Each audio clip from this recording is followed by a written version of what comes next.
News on television reported that the second princess of the Vermilion Kingdom, Stella, had arrived in Japan. She was accepted into Hagoon Knight Academy in Tokyo with the highest score in history and was even called the most talented and strongest knight. Ikki, who was watching the news, quickly turned off the TV. He thought about how some people believe life was unfair because what someone was born with could decide their future. Talent or no talent was something set from birth, and it felt like unchangeable fate. Those without talent would never defeat those who had it, so in the end, they had no choice but to give up on their dreams.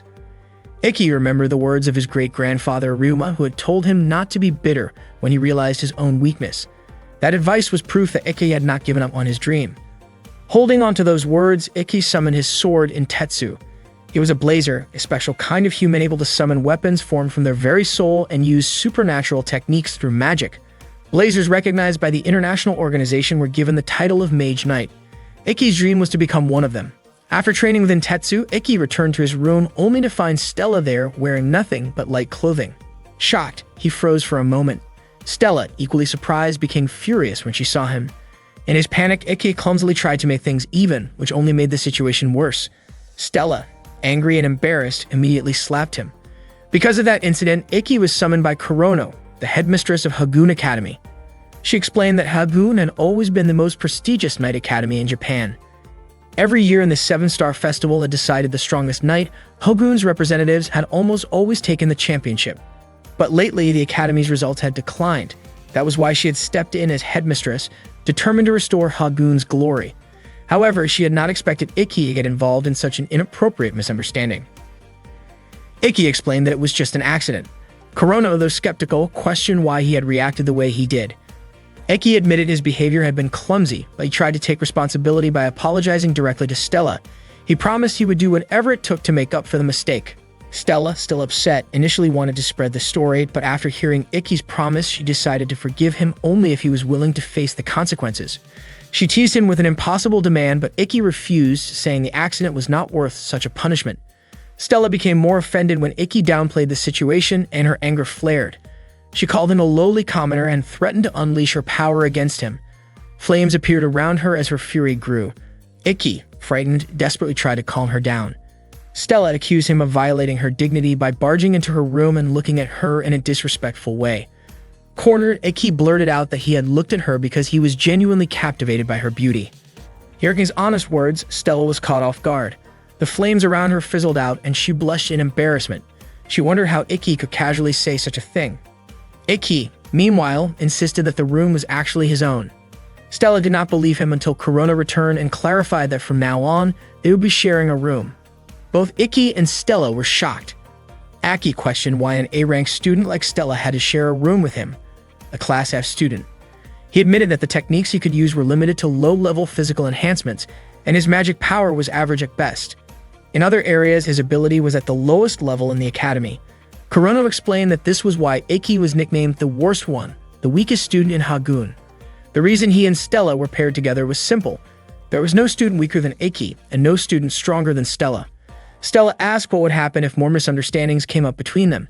Kurono pointed out that Hagoon had other cases of male and female students sharing rooms, so if they could not accept it, they were free to leave the academy. Stella reluctantly agreed to the arrangement but set 3 strict rules for Ikki. He was not allowed to talk to her, look at her, or even breathe near her. Aki was dumbfounded, especially by the last rule, but Stella explained she did not want him invading her personal space. She even said he could sleep outside the room if necessary, which led to more bickering between the two.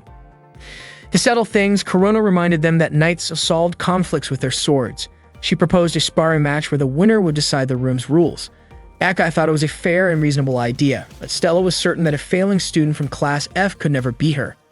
Eki, however, believed that anything could happen in a match, especially since he had trained tirelessly up to this point. Stella agreed to the duel, but she raised the stakes. The loser would have to serve the winner. Ake protested that it was going too far, and eventually they reached an agreement. Kurono declared that the duel would take place in 1 hour. Stella really could not understand why she had to face Ikki, who claimed he had worked so hard. She remembered how her mother once told her not to train too much, but little Stella had said that her small country needed a powerful magic knight, and she promised to control her strength. Stella was very confident that she could defeat Ikki in the match. As Stella walked toward the arena, the students around her were talking about it. They were surprised that the great Stella was about to fight the one known as the worst one. Kurono herself did not expect Ikki to finally agree to the duel. Ikki's goal was to win the 7-star festival because if he could win it, he would be able to graduate even with poor grades, just as Kurono had once explained to him. Ikki was certain Stella would also join the festival, which meant sooner or later he would have to face her. Kagami, a member of the school's magazine club, even showed up to take photos. When Stella entered the arena, she mentioned that she knew Ikki was not allowed to join sparring classes because his ability was below the minimum standard. She advised him to stop dreaming of becoming a magic knight. Even though Stella's words had some truth to them, Ikki refused to back down from the match. He believed that hard work could surpass talent. Those words reminded Stella of someone she had defeated in the past, someone who claimed that being beaten by a gifted person meant effort did not matter, something Stella strongly disagreed with. The match was about to begin, and Kurono explained that the purpose of training battles was not to hurt opponents but to fight until the other could no longer continue. The devices used were set in training mode. As soon as the battle began, Ikki summoned his sword Intetsu, while Stella brought out her blazing weapon, Leviathan. Both of them charged at each other. Stella explained that the fire from her sword burned at 3,000 degrees Celsius, and if it hit, the risk was life-threatening. She swung her sword toward Ikki, but he quickly dodged. Even Nene, who was watching, was surprised by the intensity of the duel. Throughout the match, Stella kept attacking, but she did not expect Ikki to block her strikes so consistently. She praised his defensive technique. Ikki admitted he was struggling and pointed out that her swordsmanship showed she was not only gifted, but also someone who had worked hard. Stella appreciated his observation but was certain that her techniques could not be read so easily. At that moment, Ikki stopped one of her attacks. Stella was shocked to see that he could mimic her movement after observing it only once. The truth was that nobody had ever trained Ikki, so he had taught himself by carefully analyzing others. By studying deeply, he believed he could understand techniques to their very core and eventually surpass them. That was Ikki's style of swordsmanship. Stella attempted to feint, but Ikki calmly said that her swing was too slow and he easily blocked it. He even recognized that the move was not part of her usual sword style and advised she should not rely on tricks. His counterstrike landed, and for a moment, the students thought the fight was already over. Stella stood back up, however, and this time she poured her magic into her weapon. She explained that she knew Ikki's Intetsu would not be able to hurt her unless she fought him with her sword. Stella admitted that if she fought Ikki using only her swordsmanship, everyone would realize she was not just talented but also trained with dedication. Still, she decided to acknowledge that if she won, it would be because of her magic. With that, she resolved to face Ikki with her full power. Ikki, who had long accepted that he lacked natural talent as a magic knight, refused to step back. Stella then unleashed her full power, Cafeteria Salamandra. Ikki, meanwhile, focused on his own secret technique, always thinking about how the weak could defeat the strong. He called it Itoshura. When Stella launched her strike at him, Ikki suddenly moved with blinding speed, dodging the attack. Stella was stunned by how fast he had become, as if his magic had spiked all at once. In truth, Ikki had poured all of his magic into a single burst, focusing every drop of his energy into 1 minute. That was his original noble art. With that, Ikki's blade reached Stella, knocking her down. His belief was simple. To overcome the strong, the weak had to push themselves beyond human limits. Soon after, Ikki himself collapsed from exhaustion. Kurono then announced that Ikki had won the match. The entire audience was left in shock.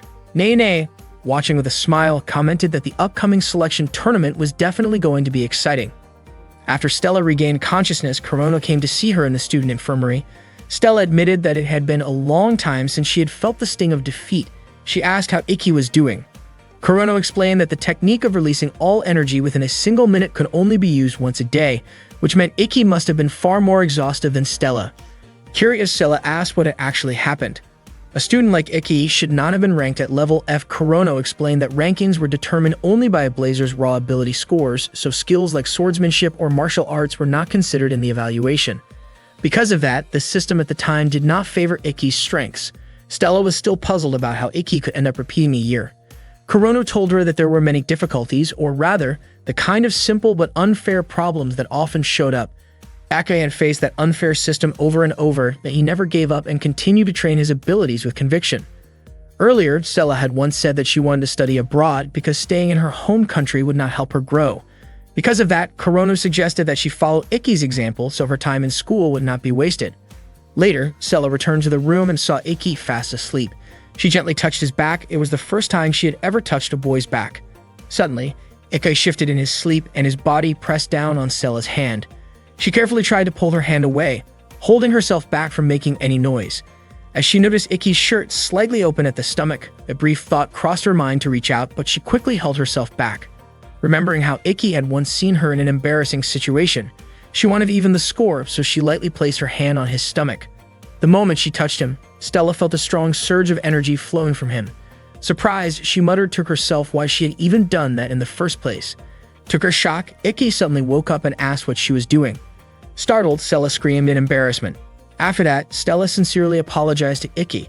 She admitted that she had judged him too quickly, and that if she had tried to understand him beforehand, she probably would not have lost the way she did. She openly acknowledged her defeat. Ikki then asked if Stella was now ready to fulfill their agreement, since the loser had to follow the winner's orders.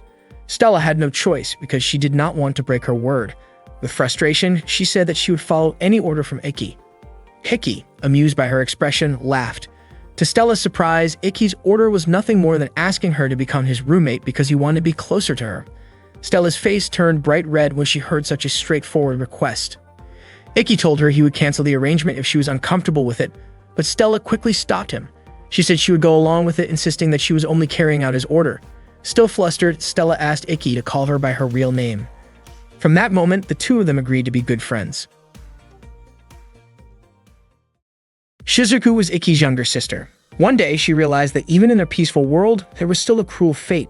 Ikki, the brother she loved so much, suffered because of it. No one in their family cared about him. One morning, Ikki and Stella were out jogging together. For Ikki, running 20 kilometers every morning was just part of his routine. He told Stella not to push herself too hard, but Stella said she was fine with it. Ikki reminded her that her magical powers were already more than enough to make up for her stamina, but Stella insisted that she could keep up. Ikki pointed out that she just didn't like losing. Ikki offered her a drink from his bottle, but Stella hesitated, feeling a little embarrassed. Ikki quickly apologized, thinking she didn't want to drink from his bottle. But to his surprise, Stella snatched it and drank anyway. Seeing that, Ikki looked genuinely happy. That same day, his little sister Shizuku would be starting at the academy. They hadn't seen each other in 4 years. Stella wondered if Shizuku was actually his stepsister, but Ikki explained that they were true siblings by blood. Stella felt relieved when she heard that. Later, Yuri, who was Ikki and Stella's homeroom teacher, introduced herself to the class. She explained the selection process for the upcoming Seven Stars Festival. Stella noticed Yuri's voice sounded weak, but Ikki reassured her that even though Yuri seemed frail, she was a good teacher. The principal had announced during the opening ceremony that unlike in the past when representatives were chosen based on grades, this year, the selection would be through a tournament. The top 6 students would qualify as representatives. The rules were simple and fair. The tournament would begin the following week, and schedules as well as opponents would be sent to students by email through their ID cards. Stella asked how many matches they need to fight. Yuri said each student would have about 10 matches, which meant 1 match every 3 days. Ikki thought that would give him enough time to use his ability, Itershura. Yuri also explained that anyone who didn't want to participate could withdraw since it wouldn't affect their grades. She encouraged the class, raising her voice in cheer, but suddenly collapsed and coughed up blood. Ikki and Stella immediately rushed her to the student infirmary. Yuri revealed that she had been coughing up nearly a liter of blood every day. Ikki gently told her not to push herself so hard, but Yuri insisted that the day was special and she didn't want to look weak. Ikki confided to Stella that the only reason he was admitted into the academy was because Yuri had given him the chance. Yuri, however, said it was because of Ikki's own strength. She smiled and mentioned that last year had been especially tough for him. When Stella and Ikki left the infirmary, Stella asked what Yuri had meant. Ikki explained that Yuri was talking about how he wasn't allowed to join regular classes before. In the past, there had been no minimum requirements, but things had changed since then. Just then, the girl ran up and hugged Ikki. Stella was shocked and scolded him, but Ikki insisted he didn't know her. The girl introduced herself as Kagami, one of Ikki's juniors, and said she was a huge fan of his. Stella was clearly annoyed. Kagami praised Ikki for how strong he had looked in a recent match. She said she planned to start a newspaper club and wanted to feature him in the first issue, asking if he'd agree to an interview. Ikki looked embarrassed and said he wasn't really that impressive. Stella, irritated, said Ikki had already become popular at the start of the semester, so he might as well accept the interview. After that, she walked away. Kagami happily said she already had a headline idea for his article. Ikki asked her to talk about it later. Ikki then ran after Stella. On the way, he spotted Shizuku. She came over and greeted him warmly. Other students recognized her as the second-ranked student in the academy. Ikki admitted he almost didn't recognize her after so long, and he apologized for making her wait. Shizuku said she had been looking forward to meeting him again. and in front of everyone, she suddenly kissed him. Stella was stunned, and Kagami quickly took a picture, planning to use it as news material. Afterwards, Shizuku said she had wanted to see him for years. Stella, visibly upset, demanded to know what Ikki was doing, but Ikki was at a loss for words. Shizuku explained that kissing was simply a way of showing affection, usually between couples, but she believed that siblings who shared a deep bond could also express it. She added that in some countries, a kiss was considered no different from a greeting. Stella shouted in frustration that in her country, siblings would never do such a thing. Kagami chimed in, saying that in some other countries, it actually was normal. Ignoring the argument, Shizuku explained that she just missed Ikki deeply after 4 years apart. Ikki, however, reminded her not to say things that could be misunderstood. Shizuku leaned in as if to kiss him again, but Stella quickly pulled him back. She was confused as to why Ikki wasn't stopping her himself. Shizuku then asked why Princess Stella was interfering with a private moment between siblings. Stella and Shizuku kept arguing about the matter until Shizuku finally asked what kind of relationship Stella had with Ikki. Stella claimed that Ikki was her master, and that she was his servant. The students around them were shocked to hear that, while Kagami became overly excited about the scandal that would surely make it into her school newspaper. Shigen already had a catchy headline prepared for the story. Ikki immediately denied Stella's claim, but Stella insisted. She explained that after Ikki won their sparring match, he gave her an order like sharing the same bed with him. Hearing that, Shizuku turned to Ikki and asked if it was true. Ikki didn't deny it, since he and Stella really did sleep in the same bunk bed. Shizuku then declared that she would free Ikki and summoned her weapon, Yoi Shiger. Ikki tried to stop her, but Shizuku calmly said that she was confident she could defeat Stella since her element was water, while Stella's was fire. Ikki reminded her not to use a device in that place, but before he could say more, Stella accepted the challenge and activated her weapon, Leviatine. Ikki was frustrated that Stella was going along with it, but Stella fired back, mocking Shizuku's device as being too simple, just like her chest. Shizuku refused to back down and retorted that Stella's chest and her weapon were both flashy but lacked substance. The two of them exchanged insults until they finally launched attacks at each other. Because of this reckless behavior, they were punished by being forced to clean the school toilets. Normally, using a device either inside or outside the school was strictly prohibited unless permission was granted. Kurono explained that under normal circumstances they should have been suspended, but since it was only the first day, they would instead be punished with 1 week of clean toilets. Both Stella and Shizuku promised not to repeat their mistake. They were only allowed to go home after finishing the cleaning, and since there were 27 women's toilets in total, it took them a long time. Even while scrubbing, the two of them continued trading snide remarks. Shizuku told Stella to stay away from Ikki, but Stella flatly refused. She said it was impossible for her to stay away from Ikki since they shared a room. Shizuku insisted that Ikki would always belong to her, no matter what Stella tried to do. Stella countered by bringing up the fact that Shizuku had kissed Ikki on the lips. Shizuku defended herself, saying that there were things only siblings could truly understand, and that Stella would never be able to feel what Ikki felt. She explained that Stella could never understand Ikki's pain of being treated like he did not exist. Stella was left shocked and confused by Shizuku's words. Shizuku then left, telling Stella there was nothing she could do. When Shizuku returned to her dorm room, she was greeted by her roommate, Nagi. Meanwhile, Stella was still troubled by Shizuku's words. Not long after, Ikki entered the room and asked what she was doing there. Stella said she had been waiting for him because she wanted to train together. Ikki assumed Stella was too tired to practice, but Stella handed him a bottle of water that he had left behind. Then Stella suddenly asked Ikki if he had really been treated as if he did not exist. Ikki was startled by the question and accidentally spat out the water he was drinking. He guessed Shizuku must have told her and admitted that he had wanted to share that story with Stella anyway. Ikki explained that he once looked up to someone named Ryuma, his great-grandfather, who was a national hero that led Japan and won a past war. The Kurogen family produced talented blazers in every generation, but not him. Because of this, his family treated him like he was nothing. He was never even invited to family gatherings. One New Year's Day, Ikki could no longer take it and left the house. The weather turned bad, and he became lost. For a moment, he was ready to give up on life, but then he realized how pathetic it would be to end like that. At that moment, Ryuma appeared before him. Ryuma understood Ikki's pain and told him to hold on to his frustration, because it was proof that he hadn't given up on his dreams. He reminded Ikki not to become the kind of man who gave up just because life was unfair. Ryuma said that humans were beings without wings, but they could still reach the moon. Those words truly saved Ikki. From then on, Ikki resolved to be like Ryuma. He wanted to someday meet someone who had suffered like him and pass on those same words. But in order to do that, he had to grow stronger, strong enough to be a true knight like Ryuma. Since no one was willing to train him, Ikki trained himself. Thinking back on it, he realized the Kurogane family never wanted failure like him to become a knight, so they pressured the school to impose a minimum ability requirement for classes. This became a rule under the former principal, specifically to stop Ikki from ever graduating from the academy. Luckily, Corona replaced the principal, though Ikki still believed the unfair treatment would continue. Stella, however, was certain that Ikki would never give up, no matter how much he suffered. She admitted that she had once felt the same way as well. Stella then asked Ikki to correct what he had said that morning when he claimed Stella hated to lose. Ikki nodded and changed his words, saying that neither of them wanted to lose. Hearing this, Stella smiled warmly at him. Meanwhile, Shizuku shared her thoughts with Nagi. She told him how much she cherished her older brother because of his kindness. Even after Ikki ran away, her feelings toward him remained the same. Shizuku realized how harshly her family had treated Ikki, so she decided to give him the affection he deserved directly from her. Hearing this, Medi smiled warmly. Shizuku apologized for talking too much even though she had just met Nagi. Nagi noticed that Shizuku was a shy person who disliked being around others, and he realized her family situation had only made things worse.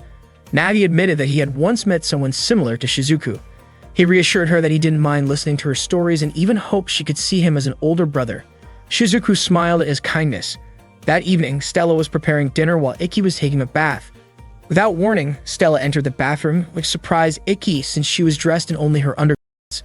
Embarrassed, Ikki asked why she came in like that. With hesitation, Stella explained that she wanted to help wash his back because she considered herself someone who should support him, and she thought of it as her responsibility.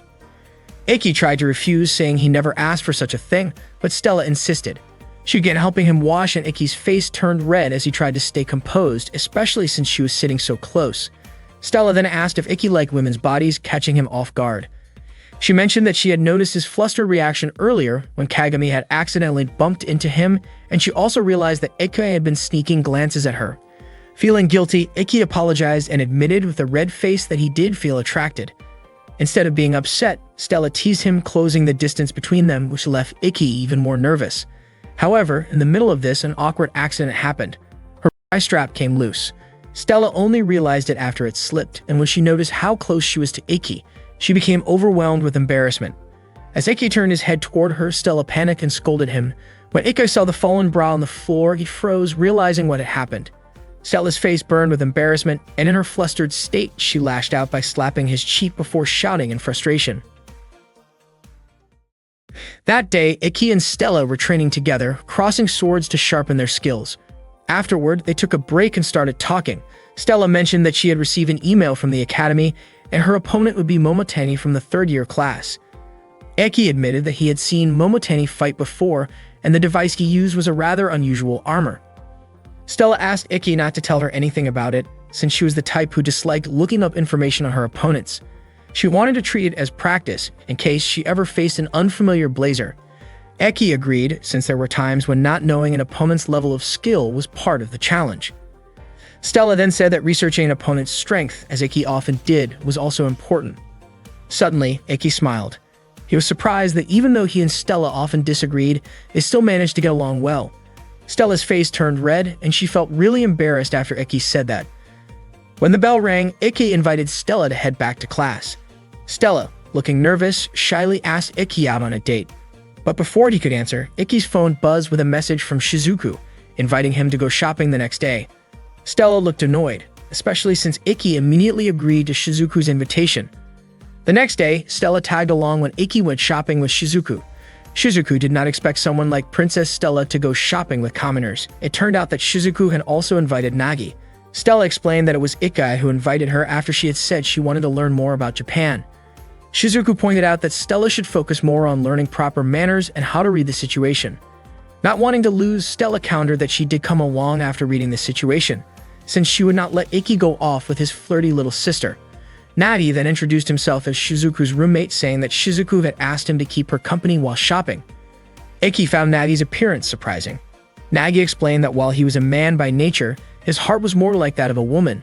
As Ikki and Nagi talked, Stella and Shizuku kept watching them. They seemed worried that Nagi and Ikki might get too close. Nagi even thought about teasing Ikki a little, but Shizuku quickly pointed her sword at him, putting a stop to it. That day, the group took a train and headed to the shopping district. Stella was happy to be there. At one point, Iki asked if Shizuku's outfit looked a bit too flashy. Shizuku admitted that it was Nagi who had dressed her up. When Stella saw Iki and Shizuku holding hands, she scolded them. Shizuku was confused, saying that it was nothing more than sibling contact. She reminded Stella that she and Iki used to walk holding hands all the time when they were younger. Stella secretly wished she could hold Iki's hand too, but Shizuku teased her, saying that if someone held hands with the opposite sex who was not family, it looked like she had special feelings for him. Stella's face turned bright red and she quickly denied it, saying she was only Iki's servant. Shizuku told her that she did not need to hold Iki's hand anyway, and then invited Iki to go eat with her. Stella grew furious, calling Iki both clueless and a siskan. Meanwhile, in the mall's security control room, guards were about to change shifts when something suspicious happened. At the same time, Iki and the others were eating ice cream at a cafe that Nagi had recommended. Stella was surprised that Nagi knew so much about good spots. Shizuku explained that Nagi was very knowledgeable about fashionable clothes and good food. Aki wiped some cream off Shizuku's face so her nice outfit would not get stained, and he tasted it without thinking much. Shizuku's face turned red and she was left speechless. Nagi realized that while Shizuku could act bold, her defenses were surprisingly weak. Shizuku admitted she had been caught off guard because Iki did it so suddenly.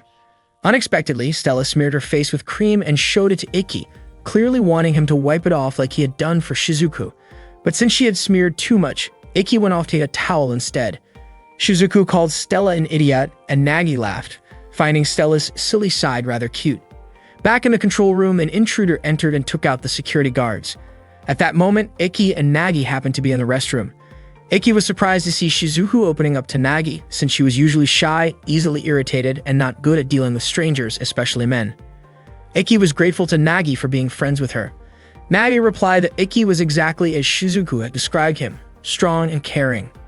Suddenly, Nagi heard footsteps and covered Iki's mouth to keep him quiet. Two intruders working for Bishu burst into the restroom, with one of them even firing a gunshot. After making sure no one was inside, they left. Thanks to Nagi's magic, both he and Iki managed to stay hidden. Afterward, they returned to the restroom and found a mask left behind by the two criminals. Iki suspected that the mall they were in was being robbed. Nagi suggested they find out more, activating his device called Darkness Hermit. With it, Nagi could manipulate shadows and move through them. Together, he and Iki made their way to the security room, where they found the unconscious guards, most likely drugged by the intruders. Iki immediately reported the situation to Kurono. By then, the case had already made the news since a visitor had managed to escape and notify the police. Kurono told him that the police were surrounding the area. Iki wondered who the culprits really were. According to Kurono, it was just a gang of criminals with one blazer among them. They were also demanding a huge ransom. Akai thought that if money was all they were after, the case should have been easy to handle. According to Kurono, it seemed that the criminals were not only after money. She was certain the police would need the help of Iki and Nagi, so she allowed them to use their devices. Akai thanked her, and Kurono reminded him not to act recklessly. At that time, the criminals were holding several people hostage in the mall, including Shizuku and Stella. Stella called them cowards for targeting women and children. Shizuku whispered a plan to Stella and asked her not to act until she had finished preparing. In the crowd, a mother was crying and begging the criminals not to hurt her child. The one leading them, Yoken, shoved the woman to the ground. A young boy threw his ice cream at Yoken, asking him to leave his mother alone. Yoken insulted the boy and pushed him away before pointing a gun at him. Just as he pulled the trigger, Stella moved quickly. She used her flames to melt the bullet before it could reach the boy.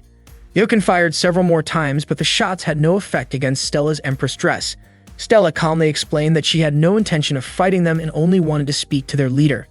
Yoken ignored her and kept firing until another man stepped forward. The man was Bisho, their boss. He ordered Yoken to lower his weapon. Bisho immediately recognized Stella as the second princess of the Vermilion Kingdom. He greeted her politely and even scolded Yoken for threatening the hostages. Yoken apologized but tried to justify himself by saying the boy had attacked him with ice cream. Bisho coldly remarked that the boy's behavior was the fault of his parents. Then, to everyone's shock, he pointed his gun at the boy's mother, claiming she had committed the crime of failing to teach her son proper manners. Stella's patience snapped. She activated her device, realizing too late that Bisho had been trying to provoke her from the start. Still, she had no choice but to fight. Bisho drew his own device, the Judgment Ring, and blocked her flames. With a single counter, he managed to knock Stella down. He explained that his weapon worked through a system of judgment and punishment. The ring on his left hand absorbed his opponent's attacks as sins, while the ring on his right hand released them back with multiplied force as punishment. Stella quickly realized she had been struck by her own power reflected against her. Bishu mocked her, calling her noble for risking her life to protect strangers. Then, with a twisted laugh, he demanded that Stella humble herself before him if she wanted to save the hostages. Stella refused to give up, and Bishu burst into loud laughter at his own cruelty. Ikki, furious, wanted to rush in, but Nagi stopped him. Nagi reminded him that acting recklessly could put everyone in greater danger. Meanwhile, Stella's resolve hardened, and though Bishu thought he had broken her, she stood strong. At the same time, Shizuku was secretly casting a spell. Nagi reassured Ikki, telling him to trust his sister, since she was one of the Academy's best magic users. Sure enough, Shizuku managed to quietly create a barrier around the hostages, keeping them safe without the criminals realizing it. Bishu eventually noticed that Stella wasn't the only blazer present. He ordered his men to open fire on everyone. Yokin and the others obeyed, but their bullets bounced harmlessly off Shizuku's magical shield. Confident now, Shizuku believed Ikki would finish the fight. Ikki drew his device in Tetsu. Bishu and his men spotted him standing above them and tried to shoot him down, but none of their bullets could hit him. Ikki declared Itoshura, focusing all of his strength into his sword. He knew that if Bishu's left hand made contact first, his attack would be neutralized, so Ikki moved with precision, leaping into the air and spinning to confuse Bishu's aim. In an instant, Ikki closed the distance and slashed with lightning speed. Bishu's left hand was severed by the strike. This was Ikki's seventh secret technique, Reiko. Bishu screamed in pain. Ikki explained that his sword was faster than Bishu's eyes could follow, leaving him unable to defend. He added that Bishu's suffering was nothing compared to what Stella had endured because of him. Not long after, Nagi revealed himself. Bishu desperately tried to order his subordinates to attack again, but it was already too late. Stella had already defeated them. Ikki suddenly hugged Stella and her face turned red from the unexpected embrace. He quickly apologized, and not long after, Shizuku arrived, bringing Stella a change of clothes. She was surprised that Stella had charged forward without a plan, but she admitted that Stella's actions were still something to be praised. Stella, in turn, complimented Shizuku for protecting everyone. Just then, Ikki's strength weakened and the others grew worried. He explained that it was the side effect of Itoshura.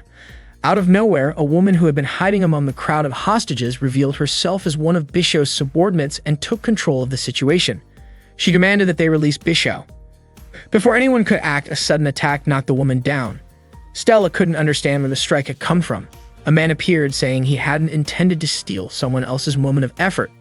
Nagi was confused because he hadn't sensed this man's presence at all. Ikki, however, recognized him right away. His name was Shizuya. With a confident smile, Shizuya remarked that he didn't expect Ikki to still be attending school. Soon after, the police arrived and arrested Bishu and the others. The girls quickly gathered around Shizuya, praising him as if he had been the one to defeat the villain. Seeing that, Stella grew irritated, and Shizuku quietly agreed with her. Ikki approached Shizuya to thank him, saying that thanks to him, everyone was safe. Shizuya responded that it was only natural to protect those who couldn't protect themselves, but then asked Ikki if he still planned to become a knight with such limited strength. Stella immediately grew defensive and demanded Shizuya stop talking that way, but Ikki gently held her back. Frustrated, Stella declared that Ikki was stronger than Shizuya. Shizuya laughed at her words, finding them amusing, and teased her by saying it seemed she already saw Ikki as a cool and admirable guy. He went on to remark that Ikki should have told her the truth, that he had once withdrawn from a match because he was unwilling to face him. Shizuya then told Ikki to check his email, revealing that he was Ikki's first opponent in the upcoming tournament. With pride, Shizuya introduced himself as last year's representative of the Seven Stars Festival and said he hoped Ikki wouldn't back out this time. Stella grew even more annoyed by his arrogance. The selection tournament for the Seven Stars Festival began with Stella facing a student nicknamed the Heavy Tank, whose name was Momotani. Momotani used a device shaped like armor called Goliath, and his signature move was Heavy Charge. The students cheered loudly when the match started, encouraging Momotani to defeat Stella. Stella reminded everyone that this was a real match, not just training, and warned Momotani that taking a direct hit here would hurt much more than during practice. She advised him to think carefully before fighting. After hearing her warning, Momotani decided to surrender, which made Stella the winner. After her match, Stella went to take a shower, where she overheard Shizuku and Nagi talking. Shizuku mentioned that there was nothing impressive about Stella's earlier match because her opponent had simply been too weak. When Stella came out of the bathroom, she admitted that Shizuku was right. It turned out that not only Stella but also Shizuku and Nagi had won their respective matches. Suddenly, Kagami appeared, praising them for their victories. Kagami's sudden entrance startled Stella, causing her towel to slip. Embarrassed, Stella tried to cover herself with her hands. Curious, Nagi asked who Kagami was. Kagami introduced herself as a member of the newspaper club and said she aspired to be a professional journalist. Nagi guessed that Kagami probably heard a lot of rumors around the academy. Shizuku clarified that Kagami was a journalist, not a gossip chaser, though she admitted that she often picked up on rumors as well. Nagi, instead of being put off, wanted to get along with her since they both enjoyed hearing such things. Meanwhile, Ikki was watching match footage on his laptop when Stella came over to see him. He congratulated her on her victory earlier, having already heard the result through an email. Stella noticed that Ikki had been rewatching the same video repeatedly and wondered why. Ikki explained that he wanted to study the timing of the attacks. Stella revealed that the move in question used an ability called the Invisible Area. It did not only hide a person's form, but also their scent and presence, making it a perfect camouflage. That was the frightening ability of the device Oborozuki. Stella admitted she disliked the idea of defeating opponents without ever revealing oneself. Ikki believed that if the user of Oborozuki ever faced Stella, he would likely back off immediately, since a long-range fighter like her could counter such an ability. He pointed out that while people called that kind of fighting style the hunter, Stella thought it was more fitting to call such a person a coward. She realized, however, that for Ikki, such an opponent would be especially challenging. She asked if he would really be alright going up against someone with a device like that. Ikki asked if she was worried about him. Stella, flustered, denied it, saying only that she did not want him to lose to someone like that. Ikki assured her that he already had a plan in mind and was confident in his victory. Stella smiled and encouraged him. Determined to figure out a way to defeat Shizuya, Ikki continued to train. While exercising, he ran into Nagi, who asked if it was true that Ikki had been attacked by Shizuya in the previous year.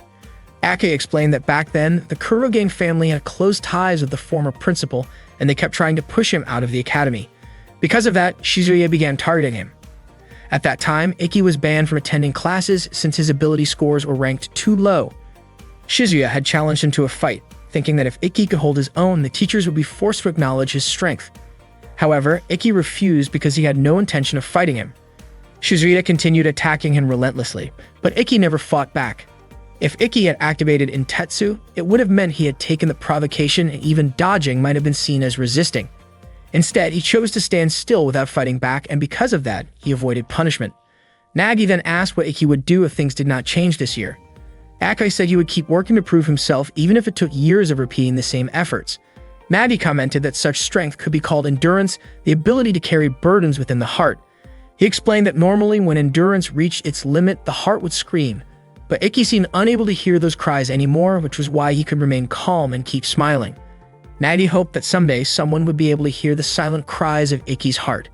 Before his next match, Stella invited Ikki to watch another battle with her, but he declined, saying he needed to head to the waiting room and focus on his own match. Shizuku noticed that his shoelaces were still untied and reminded him to fix them, while Nagi wished him luck and told him to be careful. At the tournament registration, Nene appeared and praised him. She explained that most high school students usually use imitation devices, which was why many of them withdrew from the selection tournament once they realized it followed official match rules, where the stakes were serious. Ikki said he had been waiting for the chance to compete in an official match, so he felt no hesitation. Nene was impressed, and Ikki recognized her immediately. Every student knew that Nene was the demon princess of the KOK Top League. He also knew she was an old friend of Kurono's and had returned as a part-time instructor that year. Nene leaned casually against him and playfully suggested the idea of a private lesson together later that night. Suddenly, Kurono approached Nene, catching her off guard. She instinctively hid behind Ikki. Kurono questioned why Nene, who was supposed to serve as the commentator and overseer for the third match, was lingering there. Nene admitted that she was bored with the previous match, and Kurono promptly pulled her back to her designated spot. 30 minutes before Ikki's match, he focused intently on preparing himself. He could hardly believe that he had finally reached his first official match. Years of patience and perseverance had led him to this moment. Confident that he would not lose, he waited for the time to arrive. When the 30 minutes had passed, it was finally Ikki's turn to step into the arena. This was the fourth match of the day, and Hangetsu and Nene were in charge of guiding the proceedings. The students were buzzing with excitement, eagerly anticipating the battle. The first contestant to appear was Shizuya, a student from Class C who had previously represented his class in the Seven Stars Festival during first grade. The crowd erupted in cheers at his arrival. Opposing him was Ikki, a Class F student who had recently defeated Stella in a practice duel. Shizuya arrogantly expressed disbelief that Eke had dared to show up for this match, claiming he would easily crush him. Without hesitation, Shizuya activated his Oborozuki device, manifesting as a bow, while Ikki readied his Intetsu device in the form of a sword.